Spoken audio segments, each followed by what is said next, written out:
Good evening, RPG Limit Break, and welcome to another night of elimination matches here in the play-in stage of the Fabul Gauntlet tournament for Free Enterprise. My name is Smapey, and for those of you in chat that are wondering, yes, I too am confused as to why I'm being allowed to talk to this game on any authority after last night. But thankfully, I've got someone here very competent in the commentary booth with me to keep me in line. That's Antidale. Antidale, how you doing today? I'm doing well. Excited to see this antepenultimate race in the play-ins. Yeah, that is very right. Our brackets are getting filled, and we got 2 matches left. And after that, we're going to know what the entirety of the starting round of the bracket stage is going to look like. bursikbadger and LockeColeLive going at it tonight, fighting over one of those remaining spots. Got a sit start tonight. How do you feel about that? I always love it. That way, you know, you can get through probably at least Antline Cave without too much help, and that means that I can chant the objectives in my head all the way to Damsian, and then write them down during the cutscene, so I don't waste any time. Exactly. Yeah, Sid is a very, very strong, probably one of the stronger characters you can get in the opening flags, just because of the fact that the 2 strongest characters, Fusoya and Edge, are gated in a way that you need a key item to get to them. Sid, however, does not. He comes at a very strong early level, makes him very, very strong against early game bosses. His effectiveness is, of course, going to taper off towards the mid and late game, but slap a cursed ring on him and he becomes a perfectly serviceable agility anchor. Yeah, he's one of the great characters that flips from early game strength to late game. It's cool if he's face down because he's doing his job as your anchor. Plus, he gets some utility out of his axes too, both the Ogre Axe with hitting ogres and giant types for extra damage, and the Rune Axe that he can equip hitting mages for extra damage too. And he can equip bows and arrows, so he can definitely hit a lot of weakness points in the enemies. Yeah, there's a lot of versatile aspects to Sid that you might not be able to realize at first blush. Yeah, being able to hit those weaknesses like that also can do some extra damage with those axes, even if it's not specifically an ogre or a rune axe, can hit things such as robotic enemies or such certain forms of Dr. Lugai included there. Can also take down giants. Enemies with a giant flag with ease, and Mad Ogres being a very, very specific example of an enemy in the middle game that a lot of runners like to get a lot of experience off of, especially if they got to take that hook route. Yeah, that Mad Ogre chest in the Upper Babel is very nice to do, and Sid usually makes that pretty easy, since you can equip either the Elven Bow, the Ogre Axe, or the Rune Axe. All right, so as we mentioned, this is an elimination match. The winner of this round is going to qualify for our bracket stage. Loser, unfortunately, will be the end of the tournament. With that kind of thing in mind, if you're running in a race like this, what sort of things are you going to look out for, Antidale, to sort of keep an edge going? I would look for what places I could kind of save some time, maybe what chests that might take an extra screen transition to get into. There's one of them in Antline Cave that I almost never pick up because it's a transition in and out and it's only worth 1 chest, and I so often see it be like 50 gold. And then you're just kind of thinking when you can fade a check and when it's just not worth your time to do something. And it looks like our runners are off. We're soon going to see our other character and our starting key item. And this, of course, is going to dictate the early tempo of the race. It's Rydia and a blue robe. That blue robe could be either the Fabul Gauntlet or the Water Hag, and a Lukaki to start, which isn't any kind of immediately progression, but definitely something to keep an eye out for. Yeah, and we'll see what these objectives are too. That will also help guide our early game and our late game, and kind of really tell our runners where they need to go and what they need to do in order to get the crystal before they can beat Zeroman. Definitely. Rydia, not the worst character to find here. I've been getting a lot of use out of her recently, especially with the prevalence of the Sylph spell being in overworld shops, can really make her useful in the early to middle game. So yeah, I saw Dwarf Castle, There's Plague, Murasame Altar, dropping the key, defeating the Dwarf Castle, and doing the Vanilla Crystal Store. So a pretty reasonable set of objectives, nothing too crazy, not very key item dependent. Yeah, probably the most difficult one among there is going to be that plague boss hunt. Boss hunts have tended to be the things that have really been sticking points for the runners here, just because there's so many different spots where bosses can go. Sometimes they'll pop up early and won't be a worry. Sometimes it's going to be the second to last boss you actually check where it shows up. So wouldn't be surprised if that ends up being the last thing our runners end up completing here. And both of our runners heading straight to Dempsey and looting the basement with all the closed treasure chests there. Unfortunately, not finding anything that's actually going to help them out. They found crystal armor and ninja armor, or the ninja shirt, which they'll be able to sell, but not anything that's actually going to help Sid. There's a flame whip. Rydia can equip those, which is kind of nice. Yeah, not a lot of immediately useful gear, but a lot of things, as you mentioned, that can be sold for some initial seed money, and that can be really big, especially if that Sylph spell, as mentioned earlier, is in one of these shops here. That's easily enough money to afford it. As soon as Rydia survives one boss fight, she'll have enough MP to be able to cast that Sylph spell, and that's going to be really, really strong going forward. And we'll see if either of the runners do take up the knowledge that you can go get a summon on the front side of Hob.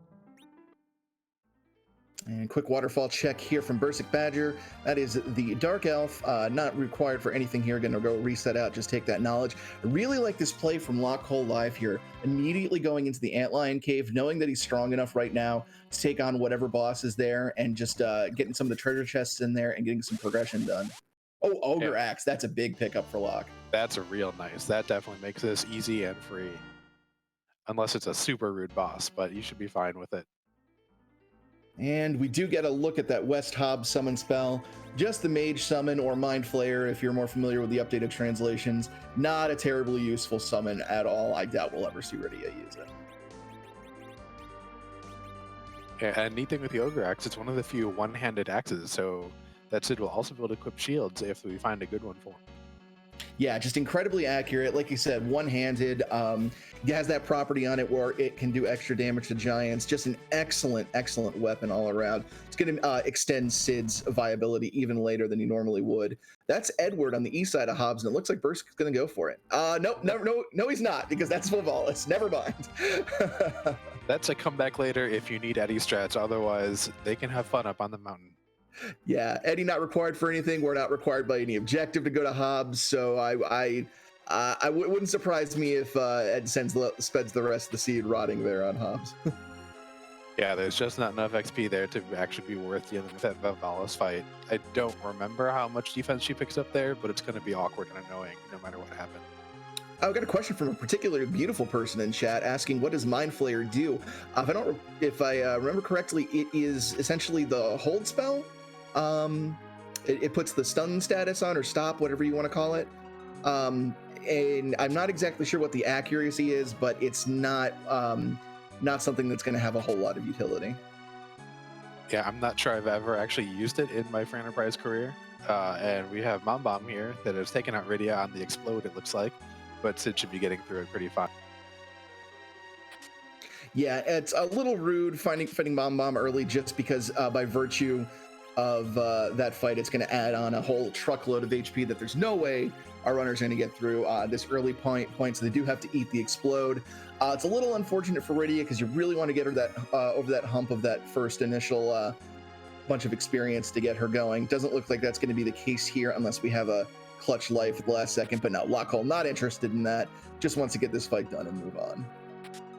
Yeah, and with Mom Bomb here, splitting the XP a little bit, it's really not worth it to get Rydia up, and we get an Adamant for our trouble.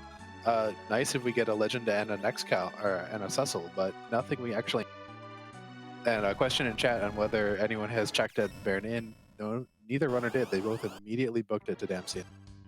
Yeah, with just how many, just kind of how spread out the treasures are in Baron, we've kind of seen that early Baron check sort of fall out of favor a little bit. In lieu of just running to Dempsey and grabbing all the treasures there and then just kind of moving in. So again, both of our runners taking that exact same route, going right to Dempsey, and we have had no peek at Baron yet. Yeah, and Seed with you have a lot of characters to get, that the Baron Inn fight is a little bit more interesting to go at least peek her.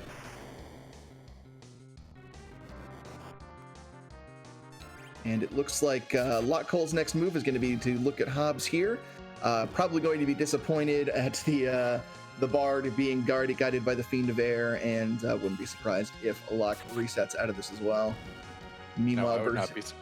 Oh, go ahead. I'm sorry. I was gonna say, I would not be surprised at all. And Bursic, as you were saying, just taking out these bombs had the same happens with Rydia, with where she goes down at the explosion. A little bit of a fake out there. Locke waiting for the transition screen to reset made it look like he was actually going to do the fight, but no, just a good rhythm there. And heading to Fabul next. I wonder if this is a shop check or he's actually going to try and do the Fabul defense here. I figure since you have very little XP out of the first fight and you're skipping out on the XP on top of Hobbs, this is probably both a key item check and an XP growth. Ooh, and a couple of nice pieces there. That Earth Hammer is very nice for Sid, and Mute Knife is nice just to kind of have around. Yeah, the Earth Hammer is probably one of the few ways you're going to get any sort of multi-target ability out of this party for quite some time until a decent summon spell drops for Rydia. It basically emulates the Quake spell when used as an item. It does decent damage on its own, but since we have the Ogre Axe, that's kind of a moot point. Going for Silk Webs, loading up on those. Very good item. Casts 2 instances of the slow spell on the entire enemy formation when used. And since this party's not going to be rocking a high agility, it'll be pretty nice. That is a very good point. It is a very slow team right now. Ooh, are we going to have a? Oh no, just an interesting place to spot to land for Kaipo. I thought for a second we might be going to the Watery Pass for some loot checks, but no, just Kaipo. And here we have Odin attacking Fabul. This should go down very fast. Rydia also goes down very fast to that punch to the face. Yeah, with 30 HP, dropping very quickly to attacks is something Rydia is quite good at. Bursic finding a cursed ring in Kaipo. That's something that is very, very good to look out for on these particular Swiss flags, is that cursed item can show up in these shops. Very, very nice to have a copy of on hand in case you need to do any sort of agility manipulation shenanigans against a particularly fast boss. That's a hook. So potential hook seed on our hands here. Still a number of checks left to make, but that is now on the table. And Locke getting absolutely blocked in by that kid. That kid is entirely why I never check that pot. It's such an enticing pot, but yeah, absolutely. That little blue-haired kid really likes messing with your routing.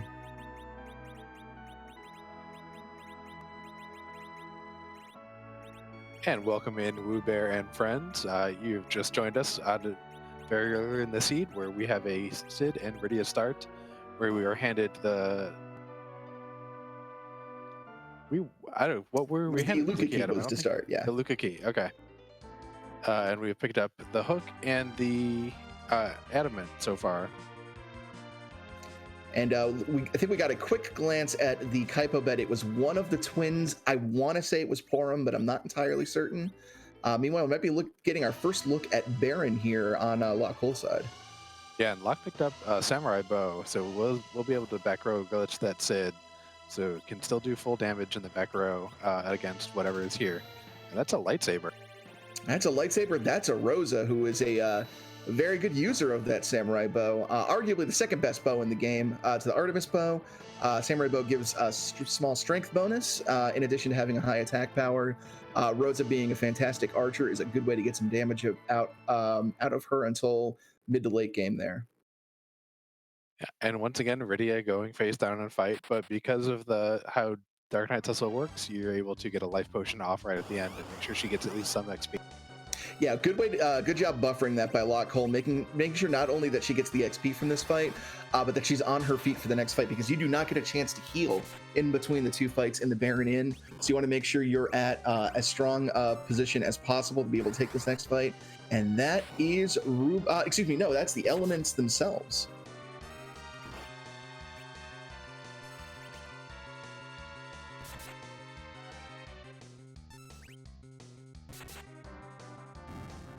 Yeah, that's going to be an interesting fight for this team. They don't have a whole lot of great damage, although the mutant arrows, this Rubicon is actually a mage. Yeah, it's one of the weird idiosyncrasies of Final Fantasy IV is Rubicante, when fought as part of the Elements boss, is considered a mage, so any mage type weaknesses hit him. That is not the case when you fight him on his own, if I'm not mistaken.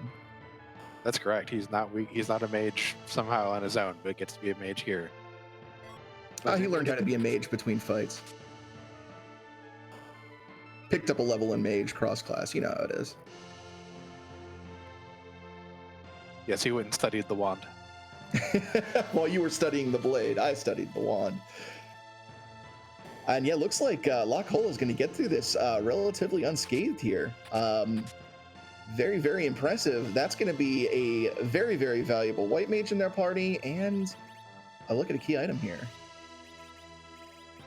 Oh, wow. That is, that's not progression, but we were just talking about Archer Rosa. That's a great way to secure it. Yeah, fantastic robe for Rosa. She can now go in the middle, pick up the samurai bow, have a lot of extra strength and agility, and go to town, really. This will be really nice. Yeah, heroine. Oh, go ahead. I'm sorry. I was going to say that I noticed bursikbadger picked up some piece of Dragoon gear. I think it was armor out of those back 3 chests in the Fabul back room that Locke did skip. Yeah, that's actually pretty big for Cid. That Dragoon armor gives resistance to the 3 primary elements, making him much, much tankier, as well as having a lot of initial defense. So that's going to secure Cid's role as a tank there. Just to sort of touch on what you mentioned about the heroine robe, it's one of my favorite items in the game just because it completely changes the dynamic of any of your female party members, turning them from mages into fighters and physical damage dealers. Really fantastic way to get a lot of use out of Rosa, especially this early on, when you don't necessarily need a dedicated white mage and are really looking to get as much damage out of your party as possible. Yeah, and if we can find a self summon, then Rydia can actually sub in for a kind of mediocre white mage with that summon, and let Rosa just do a lot of damage. Yeah, I would much rather have Rydia throwing sylphs out than relying on a white mage trying to throw out like Tier 2s in the entire party for a while.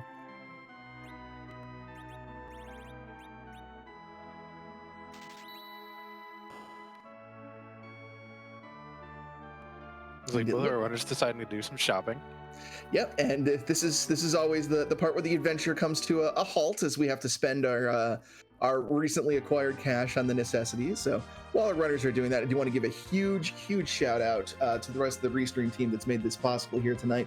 We got Joe Fismano handling the Restream here tonight, and we've got Ravlin doing all the tracking, clicking the buttons, making the lights come up, making your experience happen. Make sure to give everybody on the team a follow. They definitely deserve it, because without them, we can't make all of this happen. So thank you so much.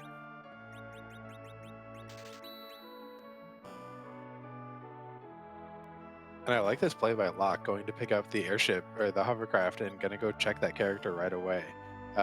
It's the first place that our runners will be able to pick up either Edge or Fu, and gives them a lot of information too.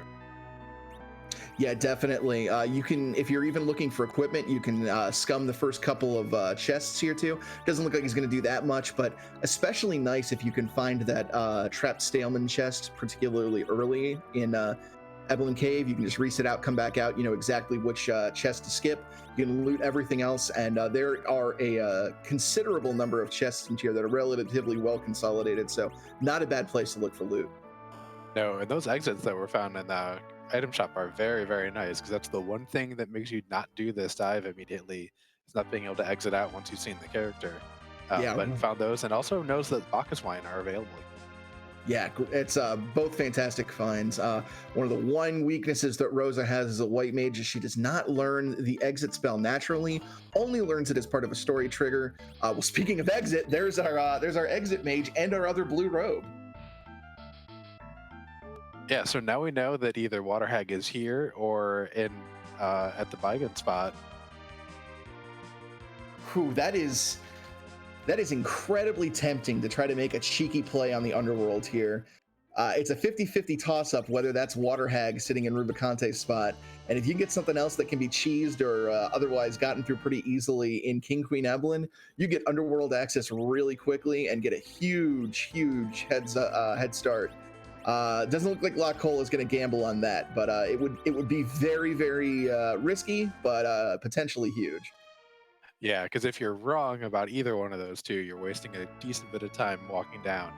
And I see that bursikbadger picked up a Soul Summon somewhere and has used it already. That'll be very, very nice. Expect to see a lot of fairies flying around his screen for quite some time. Just a phenomenal spell, that self spell. Not only does it do really decent damage that scales based off of Rydia's wisdom, but it also heals the party for the damage it deals and is actually free. As long as you have enough MP to cast the spell, it never actually depletes Rydia's MP due to a programming oversight. So you can spam it as much as you want. You never have to worry about running out. And the other neat thing is that it goes through walls too.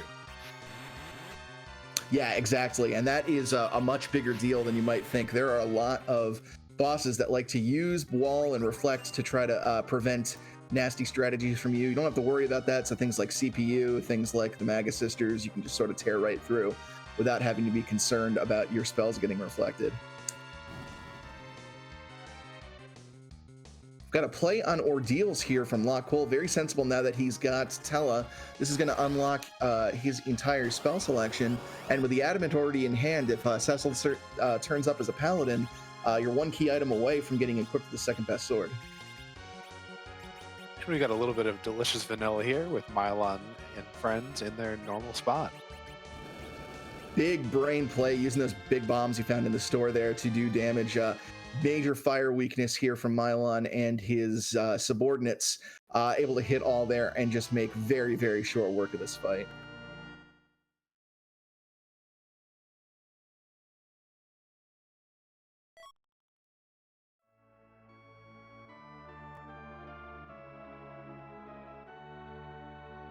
Ooh, unfortunately, Locke had that vampire queued up, and then Rydia got hit by the lit counter. So I think that vampire is going to be used, but not actually get any credit for it. But he is through, and Bursik is now also through the fight with the Baron Inn, picking up their Rosa and their heroine robe, and gets a ninja hat out of Rosa's house too. That'll be really nice, also. Oh yeah, very, very excellent headgear.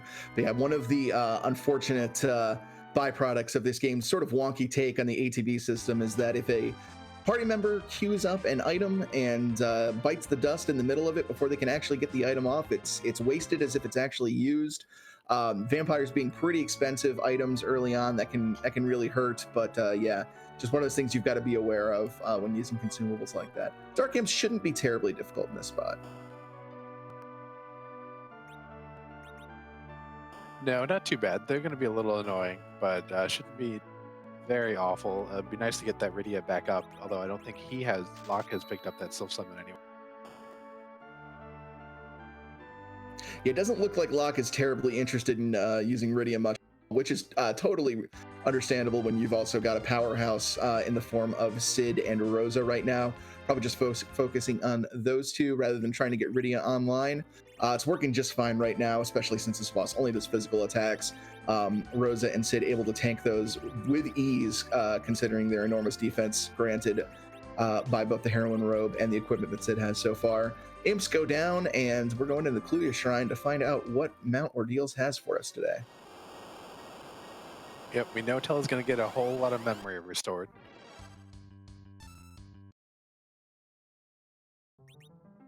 Oh, yee ha ha ha. It's Golbez in the Mist Cave. That's definitely a sigh of relief for bursikbadger, knowing he's not going to run into Golbez somewhere nasty later. Yeah, that's really nice information to know that really rude boss is out of the pool. And that's a Bahamut summon for our Rydia. When she gets enough MP to cast it routinely, that's going to be very, very nice. Yeah, that's not progression, but yeah, I think LockeCole is going to start thinking twice about how he wants to use Rydia here. It's a very, very expensive summon, but it's going to make Rydia an absolute beast, especially in fights that require multi-target, require AoE damage or multi-target damage. That's going to be great. Lord Goober, it was a Bahamut summon. Yeah, Bahamut is very equivalent to Quake, or excuse me, not to Quake, but to Nuke, really. As far as the damage it's going to deal and how it helps carry Rydia into the late game. The big problem Bahamut has, though, is that it is a summon, and as such, a lot of the endgame bosses have pre-scripted reactions to it. Very notably, not very useful against Zeromus because he will do nasty counterattacks to summons. But even bosses such as Wyvern and Pale Dim have counterattacks as well that limits its usefulness in some fights, but still there are enough fights out there that Bahamut will absolutely clean up. It's going to make Riddy an invaluable member of this team for a very long time. Yeah, she just needs to get that 60 MP. And you kind of want to run into those, as you're saying, those moon bosses pretty early, so you can actually use Bahamut and not really suffer for it. Yeah, the thing about reaction abilities is if you're one-shotting the boss, then the reaction ability doesn't really, does it? bursikbadger doing a good job of equipping the Earth Hammer you picked up somewhere, and using its Quake ability to get rid of all those ghasts. Yeah, that Earth Hammer, incidentally, was in that pot that you hate going to with the blue-haired kid.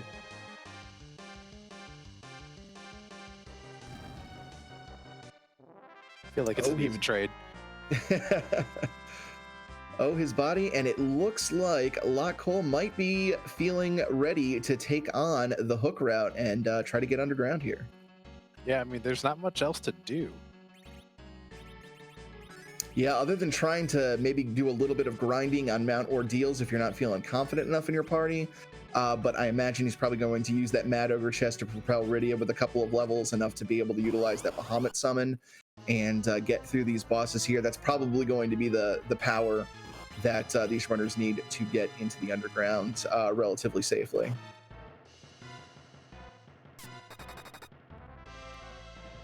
Boy, it always seems like Evelyn Cave is stacked, doesn't it?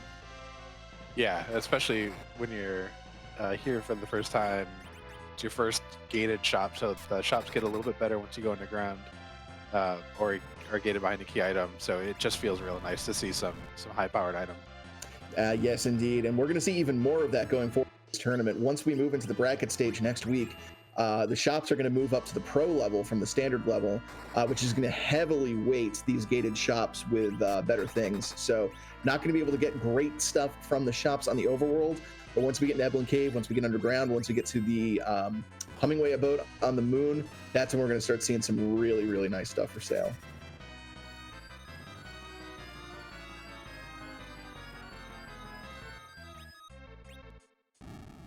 We'll actually see more great stuff out of treasure chests in weird spots than we will in shops. The shops kind of actually take a pretty big nosedive. Stuff like that curse ring that we found earlier are only findable in gated shops. Yeah, that's very, very true.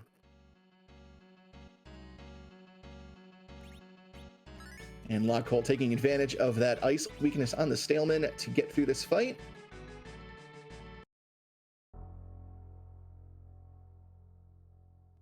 Yeah, that's an annoying chest he did very cleanly. Yeah. And I missed the reward. I did too. That was some phenomenal mashing. Chat saying it was a full moon. Well, that's not really a reward now, is it? Well, you know, Edge is his own reward, and that's a good way to get back, but that might be a little pie in the sky thinking right now. I think we've seen a couple of them already. At least I know that I saw one sold and a boomerang sold.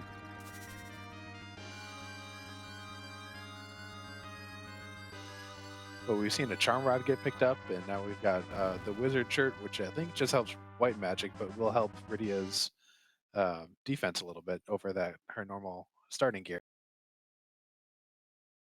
Yeah, wizard robe a little, maybe a bit of a misnomer, considering it doesn't actually help the wizarding spells on, well, the white wizarding spells, I guess it does, but yeah, definitely has some magic defense here to help your back row party members that maybe are going to get hit a little harder with magic than they are with physical.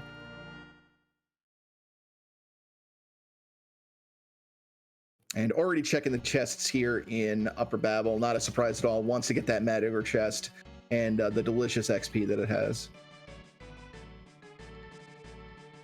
Yeah, it will be a little interesting to see how Locke decides to go about doing this chest, because we haven't seen hourglasses yet. Yeah, without a way, I wouldn't be surprised if he tries to do mini strats with Tella. Well, never mind, Tella's down. If he gets Tella up, using that mini spell can shrink the ogres down to size and make them very, very manageable. Might just try to just do raw firepower to get through them, but yeah, let's see. Yeah, and that equipping of the Medusa arrow is very interesting. We'll see if that proc happens. Yeah, the Medusa arrows give you a chance to just one-shot the enemies. Of course, since it's stoning them instead of killing them, you can't utilize the life glitch to get extra XP off of, but it looks like LockeCole is just interested in getting through this fight, not necessarily maxing the amount of XP from it. Yeah, with only 2 characters up right now, you're not going to worry too much about actually getting life glitches off. It's going to be very hard. Though, of course, Sid showing the strength of that Ogre X that we mentioned earlier, just able to one-shot these ogres and still getting at least 1 life glitch off there. So the XP is not going to be terrible here.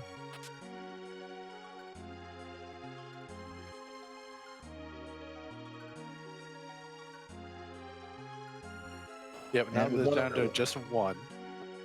Yeah, we see if he decides to cut his losses here and just end the fight, or tries to get the rest of the party up. Looks like he's doing some healing. Might be trying to get everybody up here.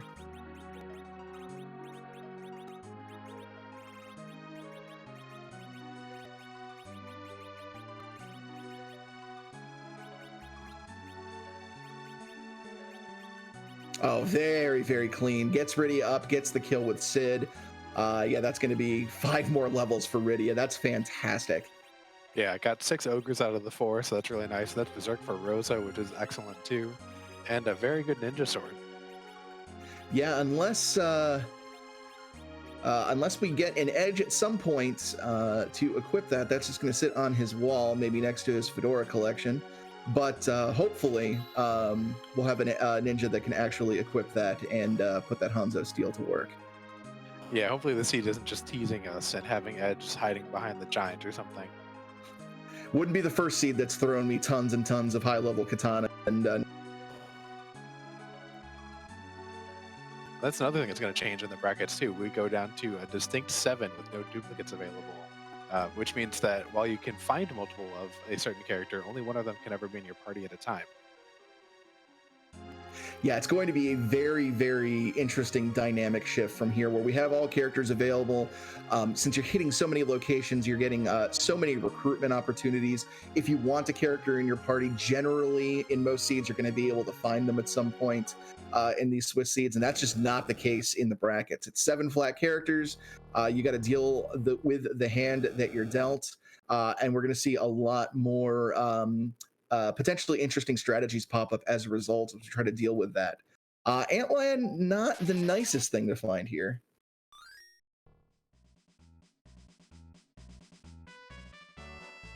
No, it's going to do a lot of physical damage. Ooh, Tela taking over 1,000 points of damage. This is not the boss you wanted to see here with this party. Yeah, the counterattacks are going to hurt anytime you try to physically damage it. Using those vampires there, very smart. It's not going to trigger the counterattack. Yep, there's and yeah, Rosa's aim spell, aim ability, since it's not considered a fight ability, doesn't trigger the counter either. So this is actually some really heads-up play here by LockeCole. Yeah, that huge stack of vampires will serve him pretty well.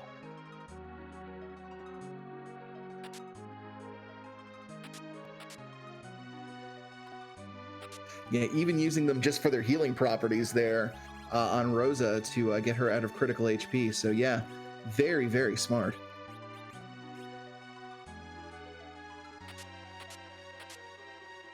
And big shout out to Moonblaze Wolf for the raid as well. Welcome everybody. We're just getting into the meat of this race here, as LockeCole is the first to make the play on the Underworld.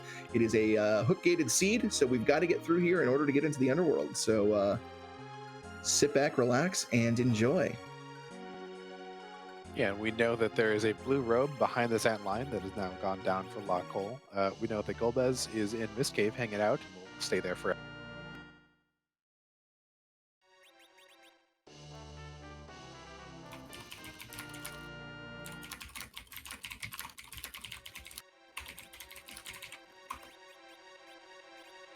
And Locke very wisely going back to save after going through that line and tossing all those vampires. Doesn't want to waste any of that time. You don't want to flip the coin and hope that it's Waterhag? 100% no. Come on, you get a full heal and everything. But yeah, very, very wise move there. Don't want to take any chances with tournament life on the line here. And yep, it was Water Hag. So we know that that is the Fabul Gauntlet waiting in Baron Castle. Well, I should say it's the alt Gauntlet, because it's going to be full of Fabul Waterway enemies. Or excuse me, Baron Waterway enemies. Yeah, and bursikbadger had found a rune ring in the save room chest here in the Eblan Cave. So that'll be really nice to fight against those mad ogres, because they are mage type enemies, and that gives you extra defense against mages.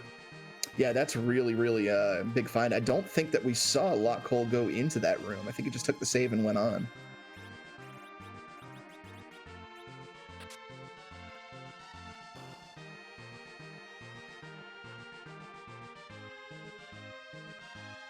And Water Hag is down. Tella not getting any XP there, being dead. Probably intentional, since with Cursed Rings being available in this seed, plopping one onto Tella will make him a perfect anchor should any agility manipulation be necessary in any of these upcoming fights. Yeah, it takes Tella a long time to get enough HP to survive even a nerf Big Bang. So even if you plan to take him to the end, it doesn't really matter whether he gets any experience for quite a long time. Yeah, Tella is a very useful character, but a lot of his his usefulness comes from the utility of his spell list, not necessarily his prowess in battle. He can surprise you with enough wisdom boosting gear with some of the damage he can do in the early middle game with his viruses. And if he can hit certain elemental weakness with the tier 3 spells at certain points can be useful, but that's about the limit of what he's going to be doing in battle for you. Even his healing spells aren't going to hit very hard just because his stats are so low. But early game, you really can't discount the utility he brings to the table with that huge spell list. Yeah, absolutely. And that rune ring doing excellent work for bursikbadger. It's already get hit a couple times. It only took about 20 damage. Yeah, it's one of those sort of hidden, sort of not very well known property that can really give you an edge if you know exactly what you're doing there. And there's our hourglasses.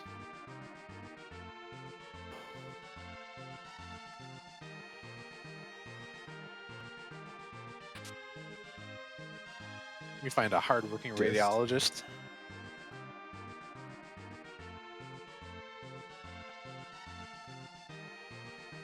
I'm now imagining dwarven X-ray technology, and that is a thing of beauty right there. I mean, the tables are stone, I'm sure.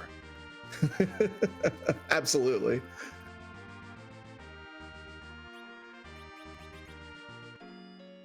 Aaron Laura asking who rolled the seed. Our restreamer, Jofis Manho, is the one who rolled the seed tonight. Yeah, no blaming Scala tonight. Ooh, there's sirens in Dwarf Castle. That's excellent to see. That is going to be an easy grind for our runners now. Yeah, our grind firmly established. The runners won't need to do any D machine grind, and since Rydia is actually going to be useful through most of the early seed, probably won't want to. Yeah, unlike a lot of characters that you want to hit certain level break points on as soon as you can to get certain spells that really that can really shift things in your favor, such as like Palom getting the Quake spell. Since Rydia's best spell is granted through an item, as long as you've got that item, she is ready to go. So a grind might not be necessary until the very end when you're looking to get those stats where you want them to be for the actual final encounter with Zeromus. And this is a great fight to use that Bahamut summon on too. Oh yeah, tailor-made to show off just how useful it is. If Rydia survives. Never mind. We're gonna see the power of those mute arrows instead, apparently. It's that advanced AI that Board slipped in the version 4.0, where just the seed in the game just seems to know exactly what you want to do and stops.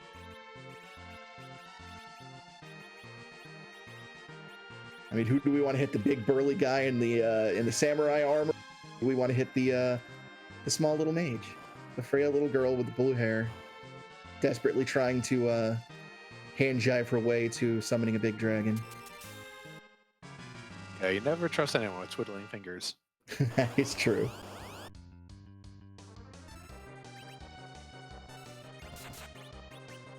And with Cindy down, we're getting to see some of the alternate abilities of the Magus start to panic. Getting to see Tella get confused there. Probably if you want somebody on your team confused, you want it to be Tella. Yeah, as long as you haven't given him a Soma drop, Tella's not going to be too bad. Yeah, nothing worse than Tella going on the enemy team that's the champ Medio.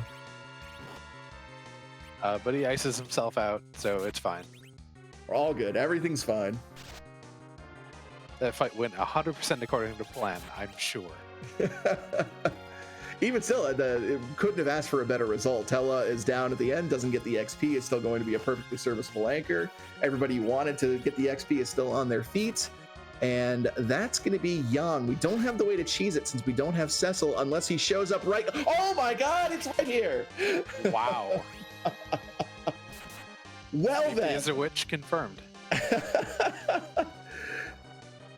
Now, this spot does have a low amount of hit points, so you don't necessarily have to wait for his 2 cycles through his AI script in order to hit him with Cecil and get the auto win. Probably a single casting of Bahamut will do it.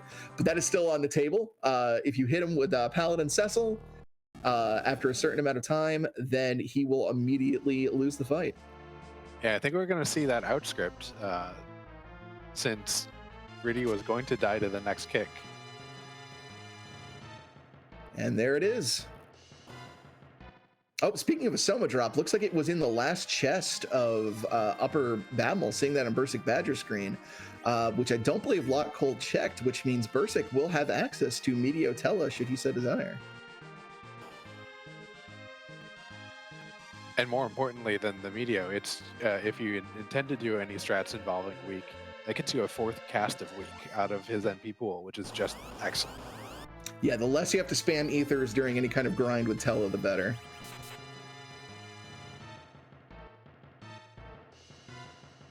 Yeah, and Cecil joining the team just in time to add a 5th character to the party, which then gets him a slingshot too. This is any character who is 5 levels or more behind the median character of your party when you have a full party. It's double XP under this flag set. And the Legend Sword to boot, that's an Excalibur right there. Already with the Adamant in the pocket. What a wonderful Dwarf Castle. Giving you not only the best melee fighter in the game, but their 2nd best weapon as well. That is a huge addition to LockeCole's team there. Yeah, this seed suddenly got a lot easier. And Beowulf 0630 in chat asking who is at the Gauntlet spot. It was Yang. And we found a Cecil right in time to get the outscript going. And Burzik is also through. So both of our runners with Underworld access here. Wouldn't be surprised if Bursik is going to follow right in LockeCole's footsteps here and have a peek at Dwarf Castle. Protect Rings for sale. Probably going to pick up 1 or 2 of those. Or maybe 1 or 2 of those Moon Veils. That can make some pretty rude physical bosses entirely free, especially in the Fey March with cover Cecil strats. Yeah, that is a fantastic point, actually. And yeah, like you mentioned, picking up that Moon Veil makes you essentially permanent blink spell for, well, I say permanent. I think it does eventually wear off after an enormous amount of clock ticks, but effectively makes your character immune to physical attacks for the remainder of the fight. And since Cecil has the ability to protect other party members, either actively through his cover spell or passively if they're in critical HP, you can combine that to fantastic effect and put a lot of enemies that rely entirely on physical attacks right in their place and just completely nullify them.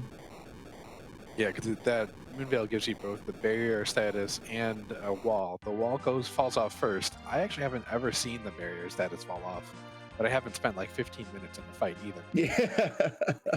Yeah, I can't say for sure that it's permanent, but for most intents and purposes, it is permanent.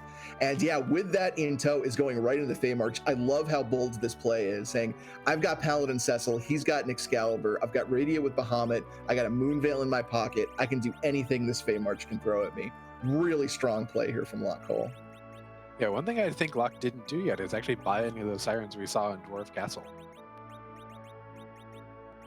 Yeah, that's a very, very good point. I'm probably grinding right now, not at the forefront of his mind, since the party he has right now has such immediate burst potential, such immediate power with it, that the grind is probably going to be further off his mind, probably thinking, well, I've got to go to the moon anyway for one of the objectives. Just doing the bosses on the moon might be enough for my grind here. Though it would shock me to see somebody go to the moon without a couple of sirens in their pocket, at least, just in case they need to get some King reuse. Yep. And we find an Earth Crystal in the vanilla Rat Tail chest. That can get us 2 more characters, as well as 2 boss checks and a key item. And would get Rosa exit, but we don't really need her to have exit now since we have both Tella and Cecil in the party. Yeah, always a hint of irony in the fact that the most useful spell Cecil learns is a Noble Paladin is the spell that lets him run away. Strategically retreat. Okay, that's true. Tactical withdrawal.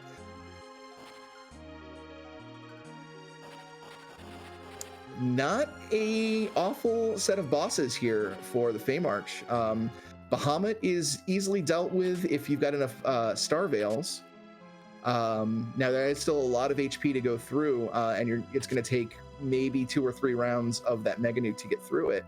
Of course, that lunar boss could be anything, and there are some nasty lunar bosses in there, but at least one of these bosses should be doable.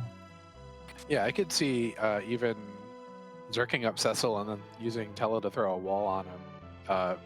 Bahamut kind of forgets how to count well when you have the Zerkers running at his face, so you should be able to get that down pretty fast. Yeah, again, one of those weird parts about how this game utilizes ATB is if you have characters Berserk, not only do they do extra damage, but tend to take extra turns as well, just from bizarre priority shenanigans with how turns get stacked up and Berserk characters taking priority. They can end up getting a lot more turns than you expect. Paladin, maybe one of the least threatening of the lunar bosses, is going to hit like a truck. So to get through this, might want to use some of those Cecil Protect strats here. Yeah, Cecil doesn't even need the Moonveil here. He has picked up some crystal armor and Dragoon. He has a crystal helm and I think something Dragoon on.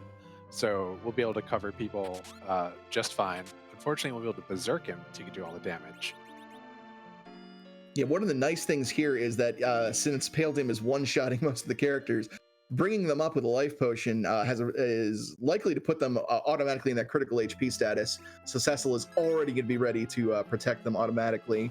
Won't worry about manually doing that or making sure their HP gets low enough. And since all Paladin does offensively is physical attacks, Cecil should have no problem dealing with it. Yeah, if he gets ready to back up, he'll want to use Tella to cast Float on the party because Paladin is one of those bosses with counters to summons and will counter with a Quake. Yeah, and if you forget about that, that can sneak up on you very, very nastily. bursikbadger also going to the Paladin fight, probably just checking to see if it was Plague.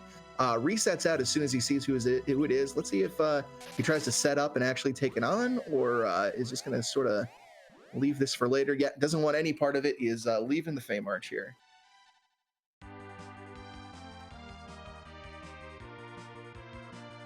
I think I overall like Locke's routing a little bit better, just because we knew we had to do Dwarf Castle, so he just went and got rid of the objective that he could. Yeah, especially when you have a hole looking to be filled in your party.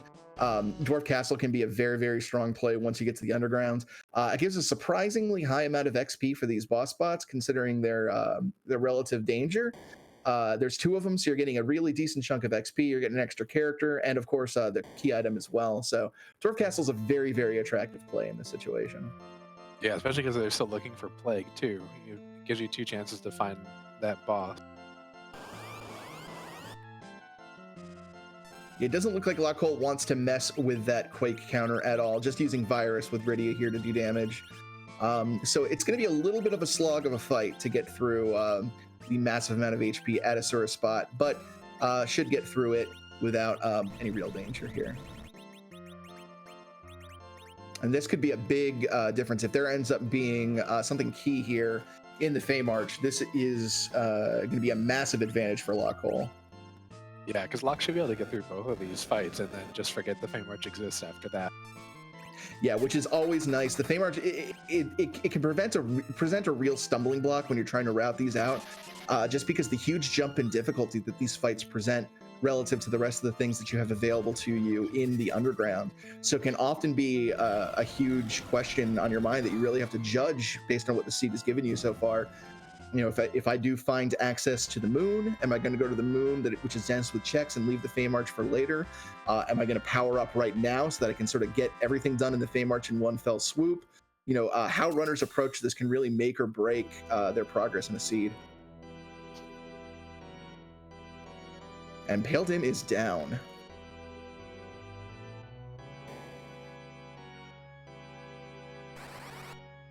And we did get to see on Badger's screen the way I'm sure LockeCole wanted to do that fight, just a quick summoning of Bahamut. Zeus Gauntlet, not progression, but it's going to make that Cecil even scarier. Yeah, you don't hate that at all. Yeah, arguably the best accessory in the game, a massive amount of strength and vitality on anyone you equip on it. Zeus Gauntlet is always a welcome sight. Looks like he's going to go back and save, and then we'll see if he goes. Since he's saving, we'll probably be doing that Bahamut fight. I'm not sure actually what the Starveil count is. I'm not sure if either runner found Starveils in shops yet. Yeah, that's a good point. I wasn't paying too close attention to their shopping, but I don't recall seeing either of them pick up Starveils. So we'll see if he does try to approach it a different way, or if he does in fact have the Starveils in and ready to go. Yeah, Starveils are one of the items that is guaranteed in overworld shops in this flag set. You're guaranteed to get life potions, Starveils, and Thor Rages, and I believe Cure 2s. Cure 3s are guaranteed if there is no White Mage available in the seed, which is something that we'll see coming take effect in brackets. Quick look at the inventory. I'm only seeing 2 Starveils. Now, whether they're in a different stack somewhere else remains to be seen, but he's Bacchusing up, so he might be just trying to zerk through Bahamut. I love this strategy. Yeah, especially with that early Silk Web, too. That's really nice. This is such a gutsy call. Okay, putting one wall out just in case. But yeah, like you mentioned, Berserking can really cut into Bahamut's counting here and make it more difficult. Yeah, getting the wall out on multiple people here with Tell. So Tell is going to be sacrificial here. Everyone else is Bacchusing up and Berserking. This is the really heads-up play here. The one thing you got to be worried about is when cast as a spell, Wall has a significantly shorter length than when used as a Starveil, the Starveil item. So probably isn't going to get through multiple Mega Nukes with that one application, but we'll see how he handles it. Yeah, the wall spell does use the caster's white magic stat for how long it lasts, and Tellus is not going to be very good. But Rosa being the important one to throw the Starveil on, very nice.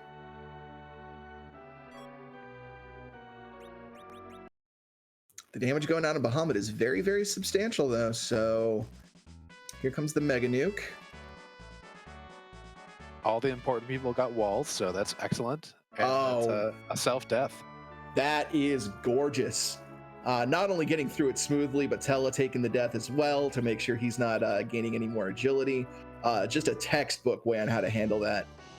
Gets a package for his troubles, which maybe not what you want to see, because it's always tempting to check that last boss and make sure it's not who you're looking for. Yeah, but it is a key item. It gets us closer to the 10 and the double XP we get from there. And it is a fully completed Fey March. He never has to walk into there again. That's true. So while he doesn't have to worry about Fey March anymore, he does have to worry package sitting in my inventory. And if Plague is elusive, I might have to check it. But that's a lot lower on the anxiety level than an incomplete Fey March that bursikbadger now has to deal with. And wow, right on top of that, storming into the tower. We're doing Keyless Tower. Yeah, not a bad play. I would probably prefer to do Luca Cave since we can fully clear that too. But this is another one of the you can check it and reset out and not waste too much time walking back down. Yeah, Keyless Tower has a little more value on Magma Seeds since you get to take a peek at the Rubicante spot that would normally be through the hook route. If you're searching for a boss, this could be a good cheeky way to get 2 boss checks for the price of 1 by going up to the top of the tower. Of course, we've already come in through the hook route. We already know Plague wasn't anywhere there, so we don't get that kind of scouting going on. But if there is a potentially useful key item or Plague himself at the top here, this could really pay out for LockeCole. Ooh, unfortunately, it looks like he saved over the save he did at the bottom of the tower. So a reset out only gets you back up here, so we'll have to walk out no matter what happens. And bursikbadger is going for a quick egg grind here. I don't blame it one bit. It's a very strong way to go and get, you know, that mid-game push in levels that you might need to take on some tough bosses like things at the Fey March. So yeah, this is a very very reasonable play here. Yeah, we have a turtle up at the top of the tower. This is not a great spot for him, even though it's not a particularly physical heavy spot. There's a lot of HP here. There is a lot of HP. The one nice thing, though, is you've got an Excalibur Cecil and you've got Bahamut on Rydia. Both fantastic ways of doing a lot of burst damage very quickly. The amount of damage done by Cognazo's wave is based on his remaining HP. So quickly bursting him down with Bahamut, with those hits from Cecil there, even Rosa plinking in with some damage, can be a quick way to make sure your wave isn't hitting too hard. Doesn't able to get a lot of damage in before that first wave, and both Tella and Rydia eating some dirt after that. Yeah, gonna reset out of that and maybe rethink things. Yeah, Tella might have gotten enough agility that he's not going to give everyone RA1, but he's the turtle. There's a curse ring getting put on. That's gonna help things out a lot. Yeah, this is gonna make these Cognazo speed way more manageable now. Yeah, should easily be able to throw out maybe a Silk Web with Cecil and then an attack, or probably that just kind of wait for the punch and then throw the Lit Bolt as soon as Cognazo punches you. Should be able to get you the blocking the wave right away without having to actually take any of the wave damage. Yeah, sometimes it's best to just kind of hold on to somebody's turn, wait for that wave barrier to go up so you can immediately hit it the same tick with a Thor Rage to make sure it goes down and he doesn't get a wave queued up. One of the worst thing in the world is thinking that you've got a lightning spell properly hitting Cognazo and taking the wave barrier down, only to find out he had already queued up the wave spell behind the scenes and it hits you anyway.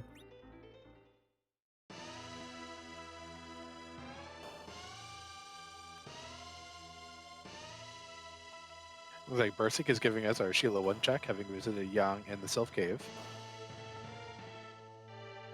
Yeah, usually I try to wait until I've checked a few more spots for the pan here.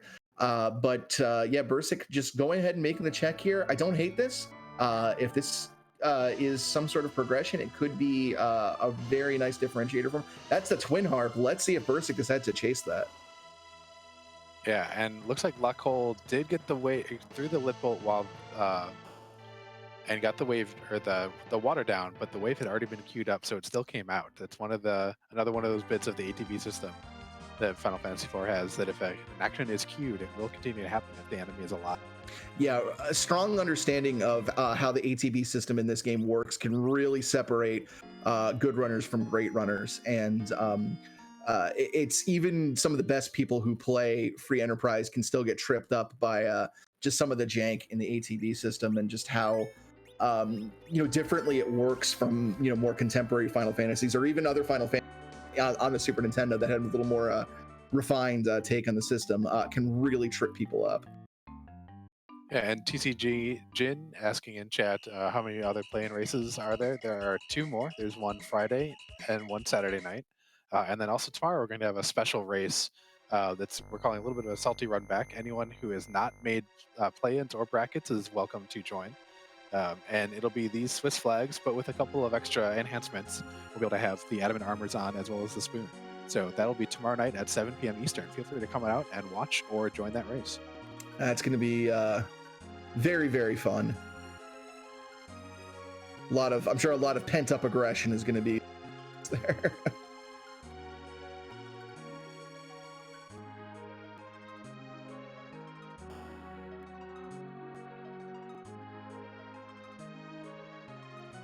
Yeah, let's see if with Rosa throwing out that Lit Bolt, if that was fast enough in order to prevent the wave coming out.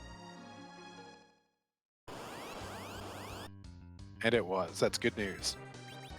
Yeah, the rest of this fight should be under much more control, especially as soon as Rydia gets that spell off.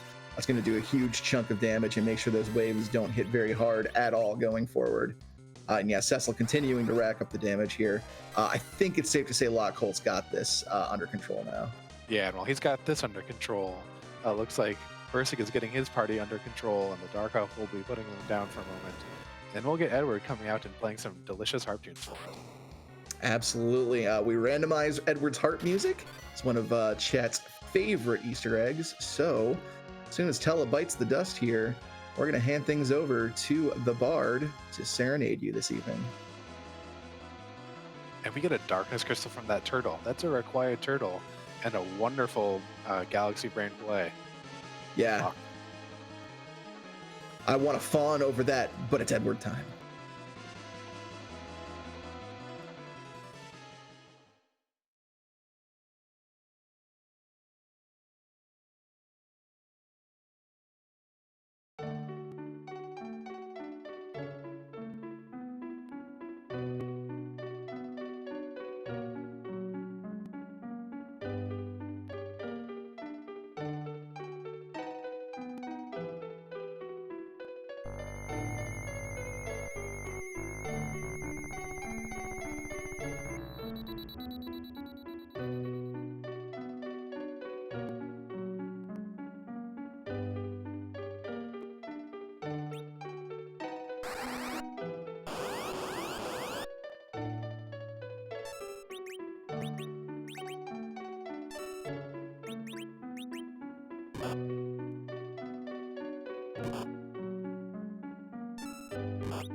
And a good bit of nostalgia there as we get Corneria or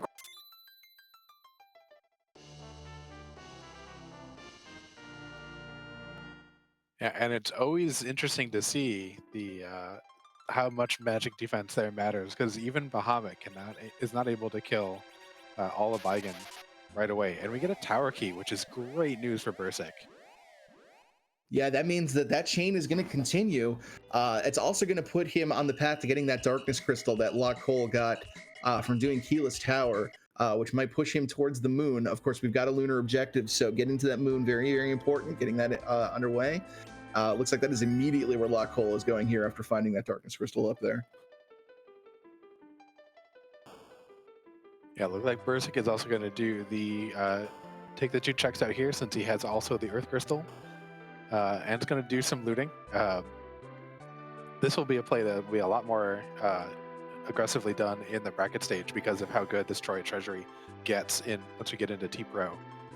Oh yeah, absolutely. Very, very high weight put on the Troya Vault, which makes it a smorgasbord of equipment in the T-Pro. This is definitely a good place to also pick up some good... there's a Crystal Mail, that'll be good to sell, Dragoon Helmet.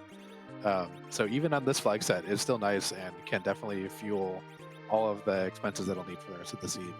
Yeah, right you are. And while we were watching the fight against Baigen at Cave Magnus, I did notice that Locke did go back to Dwarf Castle and pick up some Sirens.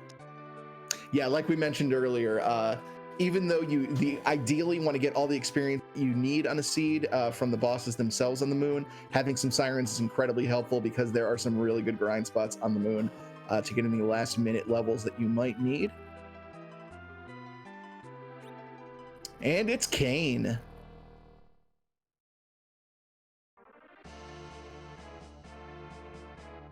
Not sure if I'd take Kane. I know we saw Dragoon Spears in the Dwarf Castle weapon shop, but we don't really have anything else for him. Yeah, I would honestly be pretty content with the party as is going. You've got a strong white mage, you've got Cecil with really good equipment. Not necessarily anything phenomenal for Kane right now. You've got both Sid and Tella who aren't really going to contribute much in the final fight. Either of them would make an okay anchor, but might be holding off for somebody who's already ready to go like Fu. So yeah, I think I agree with kind of dropping Kane there, not really finding much of a place for him in this team. Yeah, if Tella's your anchor, Sid is a better chemist than Kane because he'll have more HP overall.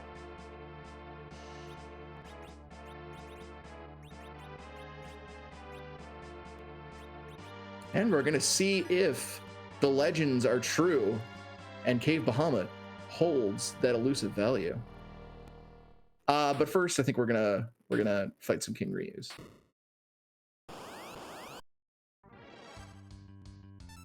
Ooh.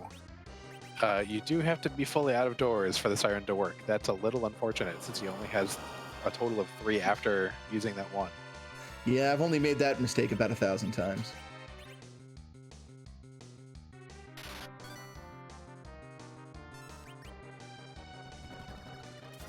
And Ninja Debugger in chat asking if the wildly divergent paths mean that we're unlikely to have a photo finish.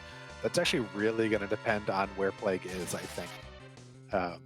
If Plague is somewhere mean and rude and nasty that neither runner is going to want to go do for a long time, both runners could full clear the seed and end up photo finishing it at the end. Yeah, there's some particular places that our runners aren't likely to check just because none of the objectives are really going to bring them anywhere near it. We mentioned that package earlier being a spot that a boss could hang out that they might need to track down. The Giant also, with Sirens readily available and Moon Access also readily available, with Hourglasses to do that King Ryu, very unlikely to see a D-Machine grind from either of the runners. Just going to keep them away from the Giants and 2 potential boss checks there. So either of those could make these runners sort of converge right back on a space and make this an incredibly close race.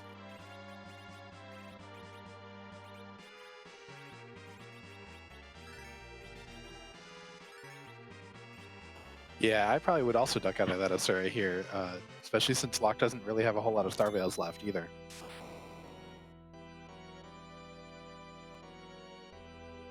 And Moonblaze Wolf in chat having a good point that with less than 10 key items for the runners, D-Machine makes more sense than it might.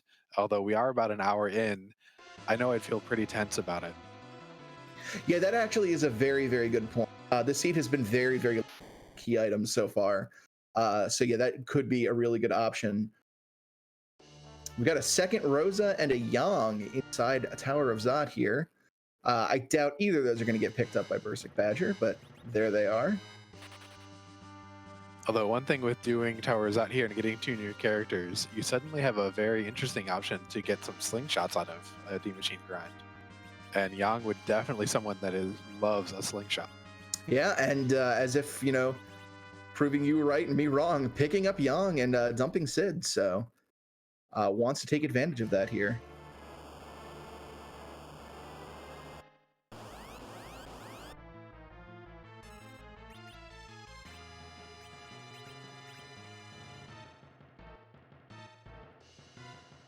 And the good doctor is filling in for Vivalis tonight.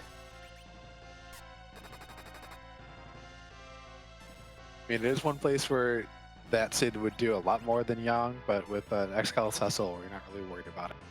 Yeah.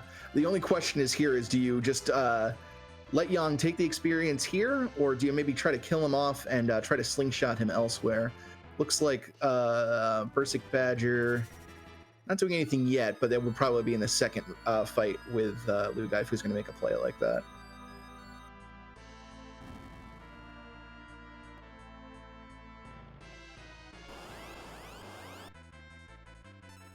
Yeah, with the way the fight's structured, you don't get the XP until you defeat this Dr. Lugai form.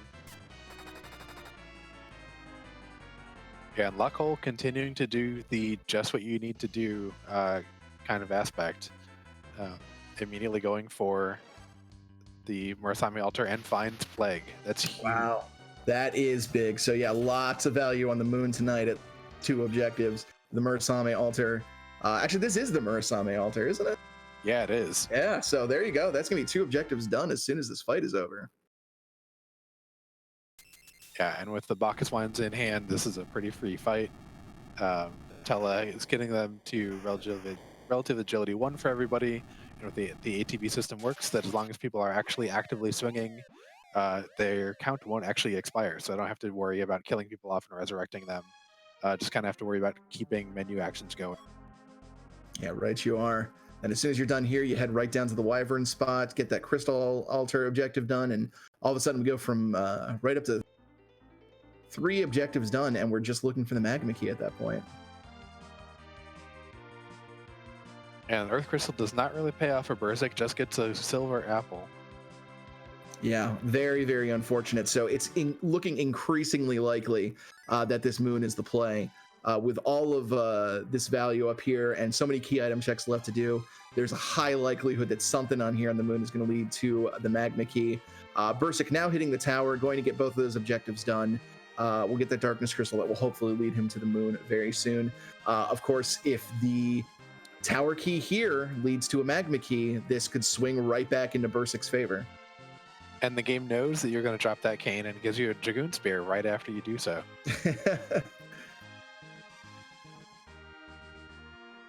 Yeah, bursikbadger's best chance here is going to be that the magma key is either behind the tower key or behind Luca key. Yeah, Kane is probably just sitting on the lunar altar right now with his arms crossed and a frumpy look on his face. His golden locks flowing behind him, just shaking his head. I told you you'd want me. See who betrays who. Yeah, see. Who's going to use that Dragoon Lance? Cecil? Psh.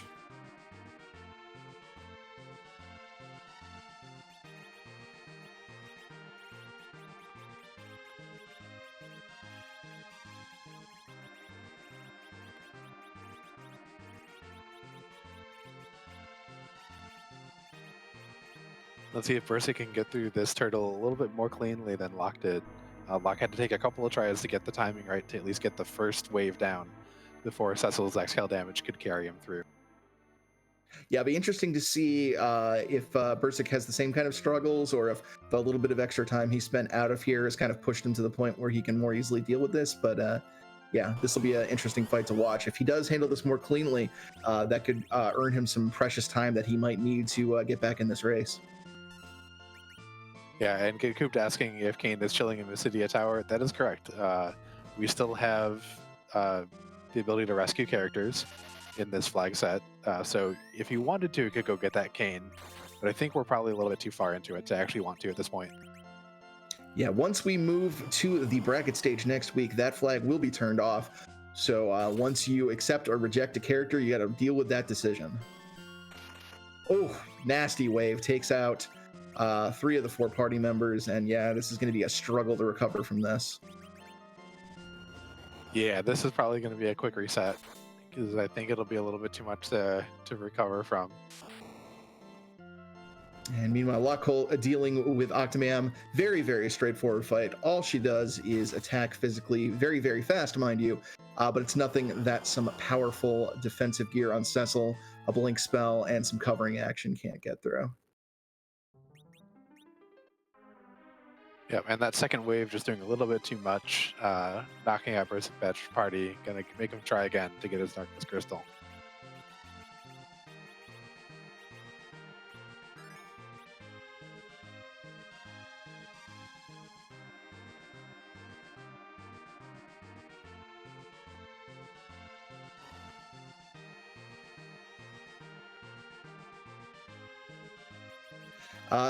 Question in chat, that's a she? Yeah, it's Octomam. That's how you politely refer to women, isn't it? At least here in the South, it is.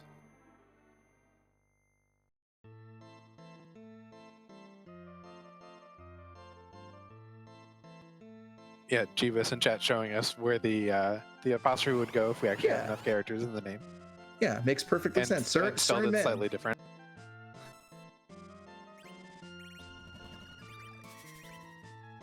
But with Tella using the blinks until Tella got knocked out, this is a pretty straightforward fight for Locke. And we have Bursik using some Sylph early.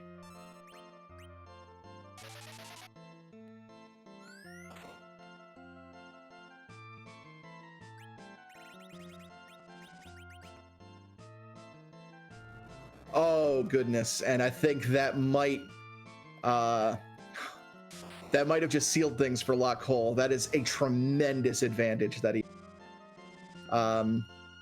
Yeah, that's so much value, so tightly packed on the moon. My goodness. Yeah, that's actually go mode. Now that he has finished the crystal altar, got the magma key, just has to drop it in the well, get his party up, and he will be on the way to Zeronis. So wow. You still have to talk grind. About a vaunted moon. Yeah, for sure. You still have to grind. You know that Eddie is sitting there with the Valvalis blocking him. Do you feel like at all it'd be worth for Eddie strats? They take a while to do and are very nerve-wracking, but a grind also could take a little bit of time too. That would be a decision that would be completely based on the degree of confidence I had in them. If we're talking about me, absolutely not. I don't know what LockeCole's familiarity with Eddie strats is, so I wouldn't be able to comment on that personally. But I know it wouldn't be completely unheard of. We have seen some Eddie strats from some of our runners so far in this tournament. And yeah, like you said, very, very nerve-wracking, incredibly precise. They take a high degree of skill at this game to accomplish, but the time saved from not having to put in that grind cannot be understated. Yeah, he's far enough along in his levels that I don't think it's actually going to be worth the time, but it's something that you kind of think about real fast and wonder if maybe your opponent got there a little bit faster and if maybe they did it. Yeah, we're still very early in this seed. We also have to keep in mind, LockeCole does not have the tower key. He did keyless tower, so he's probably feeling like he's ahead. He's probably thinking, I did that to keyless tower, I was rewarded with that darkness crystal. You know, who knows how long it's going to take for somebody who doesn't do keyless tower to get there. Now, granted, it didn't buy him that much time since bursikbadger was able to get the tower key from there, but I've got to think he's got to feel like he's got an advantage here and might not want to do anything risky.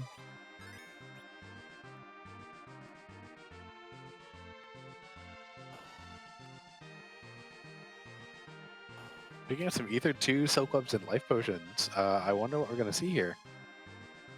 Yeah, Silk Webs are, of course, very, very useful against Aromas, not just for slowing him down, but creating a free nerf on the initial Big Bang. But with those Ethers, maybe we're looking at a D-Machine grind.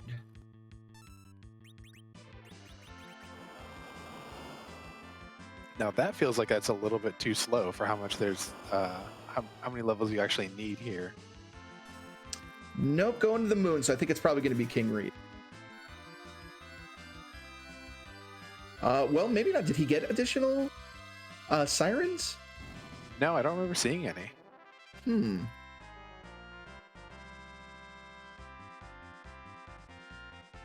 think he only has, what, 1 or 2 sirens left, unless there's some in a different stack that we missed. Yeah, so unless he plans to completely boss out the moon and get experience that way. Yeah, you could be thinking about doing the D-Lunar spot, which does have 2 key item checks available. Use that to get your 10th key item.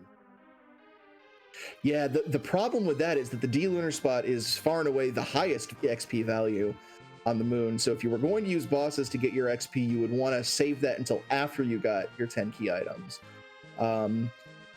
With that being the case, I'm counting 8 key items unless I've miscounted on LockeCole. So he would need 2 more. So both the Plague Spot and Ogopogo would need to have a key item for him to get the 10 before going into D-Lunar, if that's what he plans on. He does have 9. The crystal just hasn't quite lit up yet. Oh, that's right. The crystal would make 9. Okay, so that makes this a little more... Maybe trying to grab the Plague Spot, hope it's a key item. If it is, go jump at the D-Lunars, get all of that experience, and then go right to Zeromus from there. And then drop your Sirens here? This is not the traditional spot for it. This isn't the fight that you really want out of this. What are you doing, Locke? Is this the new meta? Are we watching something crazy unfold before our eyes? We're definitely watching something new. Oh, and the pass was from the tower key. So, while, yeah, not what we're going... Oh, and bursikbadger going to the sealed cave. We don't know exactly what's in there, but we know it's not anything that we need to finish this seed. Yeah, I don't hate the play, though, in terms of what knowledge he has. He's invested so much in Earth that you kind of feel like you have to finish it. Yeah, not one bit, and probably not, of course, certainly not real. It maybe doesn't really have, because it's only an hour 15 in. We're not terribly long into the seed, so maybe not realizing just how far behind he actually is. No, and the behindness is almost purely on just routing differences. He was a little bit slower getting underground, but not as much as it's going to reflect in the end. LockeColeLive just did a great job of finding the right spots at the right time. Yeah, just making that keyless tower play and pushing that advantage. It's, you know, when you feel like you're ahead, to get more ahead, and chasing that darkness crystal to its logical conclusion, and just everything turning up LockeColeLive. Yeah, this time finds the Double Dragon floor, summons them. I just wanted a little bit of enemy variety. It's fine. Sometimes you get tired of looking at golden scales all the time. For sure. This will be another 90,000 XP. I don't know if that's going to get Rosa to a high enough level that I feel comfortable with essentially the Rosa Cecil show.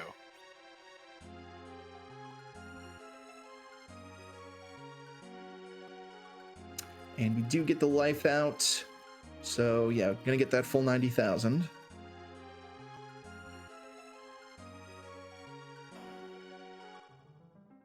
So yeah, that's gonna be put Rosa at like roughly 1800, 1900 HP. It's a little on the low side, but it's certainly doable.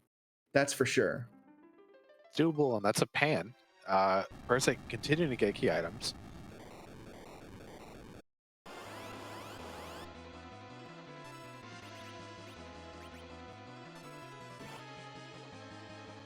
Represents in far of key item checks. So, you know, under normal circumstances, it'd be really great for bursikbadger. Unfortunately, we know that it's not going to lead to anything. And well, that was a Wyvern at D-Lunars. Not interested in that. Just going to go to Zeromus, it looks like. Really low level play here. I love how bold this is. LockeCole knows tournament life is on the line. This is the time to go big or go home. So I really, really like just the confidence in just going to the Z fight at, you know, this, like you mentioned, a level much lower than you might ordinarily be comfortable with. Yeah, it's definitely, I imagine we're going to see a lot more riskier Z fights once we get into brackets. We won't have great teams necessarily or great equipment. So we could be looking at a lot of attempted nerfs, and with that Azura summon, Rydia chipping in with some healing. This is going to be real interesting. Yeah, now Rosa Cecil, the Rosa Cecil show, as you called it, is a very doable strategy. All you need to actually get through Zeromus is somebody capable of doing good damage and somebody capable of keeping that person doing good damage alive. Anything on top of that is bonus, is going to make it go faster, make it go smoother, but he has the elements that he needs. If there's going to be something that stops him, it's going to be a high roll and a big bang. Yeah, and we do have a very important question to ask for our third piece of kind of flavor randomization in the seed. Do you want to ask the questions? I think I forfeited the right to ask that question after tonight. You go ahead, Antidale. Well, chat, whose butt are we going to kick tonight? As Zeromus always gets a different face. Same script, same place, just new face, new name. And we'll see which enemy of other RPG lore or possible food stuff we're going to defeat this evening. I want to give Scala's poor, tired art hands a break, and I'm voting for us tonight.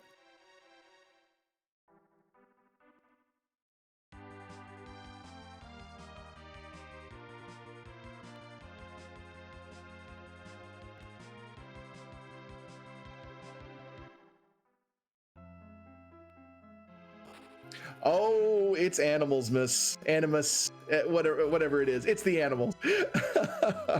Yeah, this was one of the wonderful donation incentives, I think, for ADGQ 2019. Yeah, I believe that's right. Sure. This is custom done by Scala, specifically for the GDQ event. It's a wonderful, wonderful one. These are the animals from Super Metroid, whose fate is often in the hands of the donors. So this is just a phenomenal work. Yeah, LockeColeLive not looking to save them tonight, looking to definitely kill. Yeah, got to save those frames. We don't need to learn how to shine spark. We're speedrunners. We know how to do that stuff. And Cecil taking the nuke directly to the face and almost knocking him out. That was a pretty big nuke, and I don't think the equipment is super great. But that's a big sword swing, so this is probably pretty doable overall. Yeah, if there's a limiting factor, it's going to be that HP total on Rosa. Big Bang can roll very, very high, can roll in excess of 2800. Granted, that's super rare you see anything that high. But if it's a particularly high one that knocks Rosa out, it's going to be a little bit difficult to get her up. You're going to want to have Sid on reserve with his huge HP pool, able to toss a life her way, play chemist, and keep things going smoothly in the event that Big Bang just hits for too hard. Yeah, it looks like Sid has a wall up, so I wonder if Rydia is going to maybe do some chip damage with some lit 3s. Yeah, wouldn't be a terrible idea. Obviously, Rydia can't contribute with her Bahamut summon. It's going to trigger that nasty counter from Zeromus that we want to avoid. But any extra damage in here to sort of move things along would definitely be welcome. Now we're going to see some Asura from Rydia instead. Maybe help Rosa out with some of the healing. Yeah, with Rosa throwing out the Silk Web to try and do a counter nuke, and excellent aim from Zeromus hitting that Sid. You do indeed love to see it.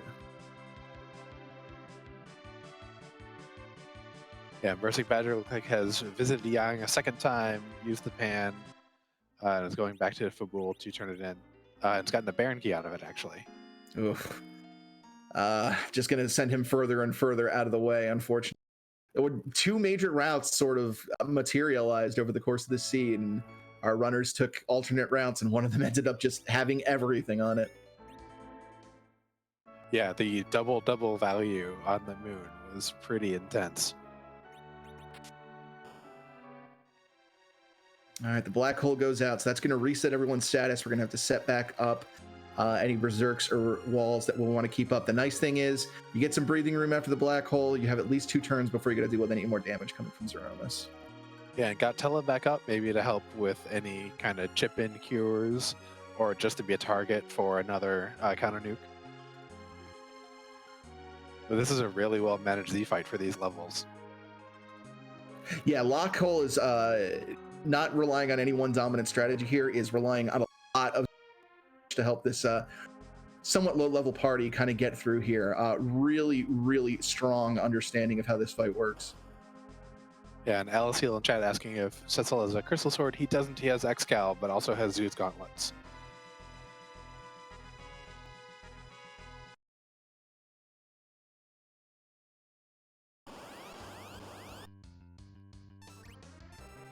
And Rydia unfortunately takes that counter nuke, and then a Big Bang follows up, but it is nerfed, so only Sid goes down. And bursikbadger finds our alt Gauntlet. Yeah, after seeing Water Hag elsewhere, we knew that this robe not going to be terribly threatening, just going to take a while to get through.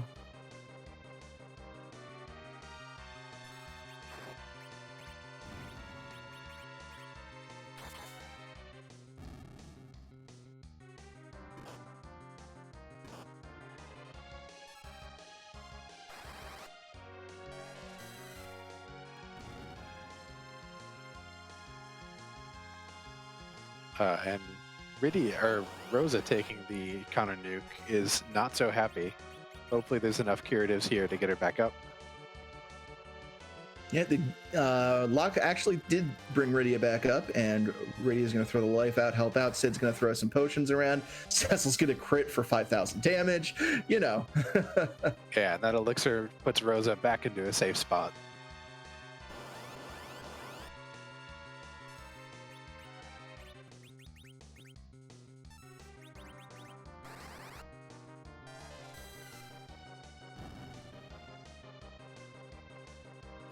Get another counter nuke. Yeah, Sid getting targeted by that counter nuke is exactly what you want to see. And there come the falling rocks. We are on the verge of the end here. Yeah, this should be pretty home free for LockeColeLive. Cecil's still up. Yep, Asura's actually going to heal this time. Got less than 12,000 damage to go.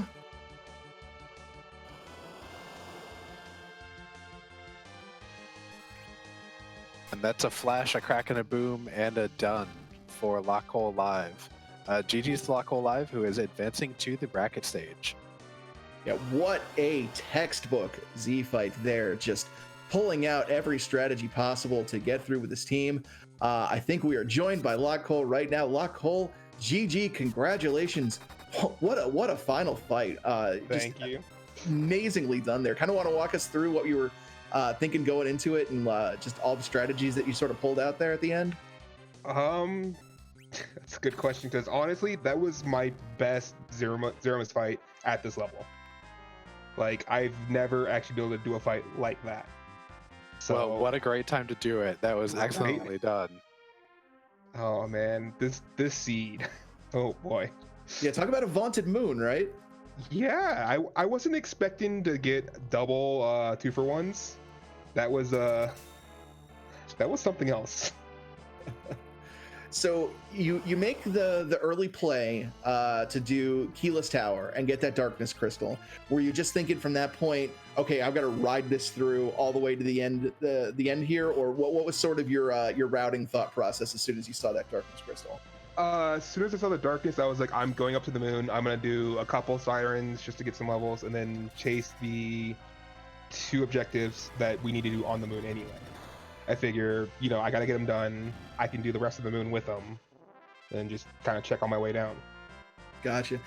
Now that's very interesting, because I know there's been one thought in these objective-based modes that says, if you've got objectives on the moon, maybe try to route them as your final objective so you can get the crystal going into Zeromus. Was that ever a thought at any time, that you maybe wanted to close things out on the moon? Not really, because if the magma key happened to be on the moon, then we have to come off the moon anyway. Mm-hmm. So I figured just get things done where I can. Plus, I didn't have many key items.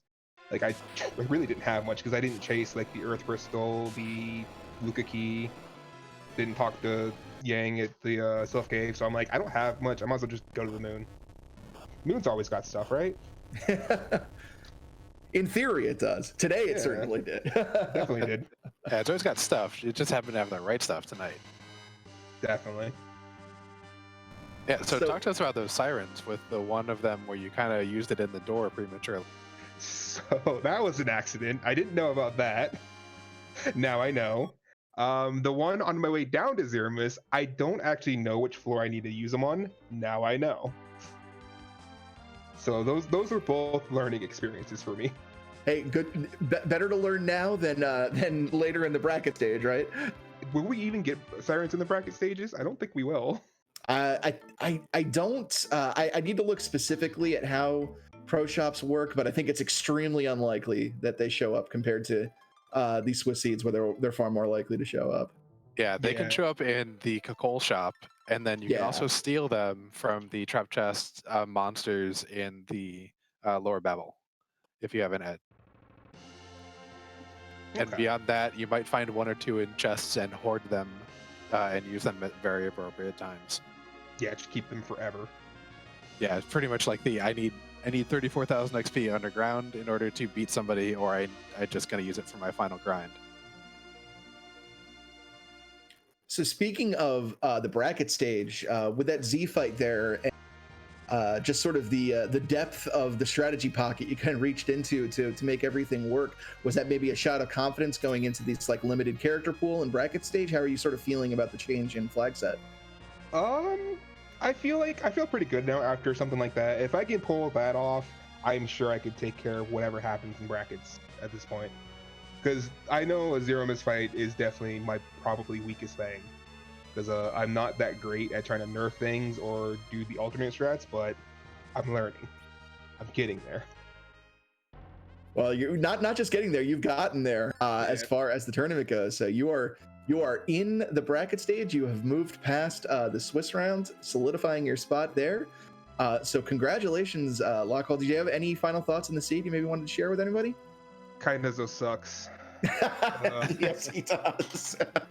Honestly, had I died one more time, I would have dipped out of there. But I was like, all right, I'm going to give it one more shot. I know what I need to do, and I'm just going to get it done. To be fair, Bursik also struggled on that fight, so it wasn't just you. That's just a rough spot to run into. It's not a fun fight. Yeah. Yeah. Otherwise, I'm feeling really good about this, honestly. Oh, hey, there's the rat tail. Yeah. Well, thank you so much for joining us tonight. This is LockeColeLive. He's won tonight's race, solidifying a spot in the bracket stage for the full Gauntlet. He'll be moving on to the bracket stage, which starts next week. LockeCole, thank you so much for joining us, and GG, have a wonderful rest of your night. Thank you very much, and thank you again for the comms and the restream. I appreciate it. Keep Anytime. up what you guys are doing. Have a good one. You too. Take care. And then getting back to bursikbadger here, is still fighting this one out, has finally gotten up to the moon, is doing a little bit of review grind to get his characters up to speed. Isn't going to be long before he gets onto the double-double here and has caught up and gotten his objectives complete. Yeah, he found a white spear in the Baron pot, but did not. I don't know if he's actually going to check and see if there's a cane, but with the Samane and an edge, probably won't bother to keep cane. Yeah, since he's doing his grind right here in Cave Bahamut, once he stumbles upon that cane, is probably just going to dump him. Not even probably take him as an anchor. He's already got Tella dead on the ground to serve as his anchor. So this is going to be a much more straightforward strategy, I think, than we saw from LockeCole. The Zerk Edge, the Zerk Cecil, both with very, very strong melee weapons. Rosa doing the healing and Rydia providing what support she can is going to be a very, very strong team. Yeah, and with already having 10 key items, is going to be getting a lot of levels off of these with the 180,000 per if done correctly. So won't have to worry about nerfing all the big bangs, because I imagine Rosa will probably get up to 2200 HP or so. Yeah, it'll be a much more comfortable position for Rose to be in than that little 1800 danger zone where a particularly strong roll might snipe her off.